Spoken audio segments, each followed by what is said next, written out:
Следователи Следственного комитета России по Ингушетии возбудили уголовное дело по факту гибели четырехлетнего ребенка в результате отравления угарным газом при пожаре в Икажево. Дело возбуждено по части 1 статьи 109 УК РФ «Причинение смерти по неосторожности». Напомню, ЧП произошло накануне после 6 часов вечера в частном доме по улице Первомайская. Еще трое детей пострадали и сейчас находятся в детской республиканской клинической больнице. По данным следствия, в медучреждение были доставлены четверо малолетних детей от года до 5 лет.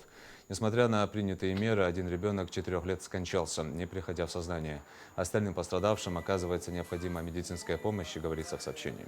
Сейчас их состояние врачи оценивают как удовлетворительное. Основной диагноз – отравление продуктами горения. На сегодняшнее утро состояние детей остается тяжелое.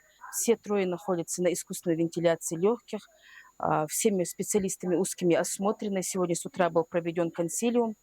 Лекарства, все имеется. Ситуация находится под контролем администрации нашей больницы и Министерства здравоохранения Республики Ингушетия. На месте ЧП работают оперативные службы, причины пожара и все обстоятельства происшествия выясняются. На данный момент происходит сбор и расследование пожара, сбор материалов. По данному пожару предварительно рассматриваются две версии причины пожара. Это неосторожное обращение с огнем и электротехническое. Но более точная уже причина пожара будет установлена уже после назначения судебной экспертизы, пожарно-технической судебной экспертизы.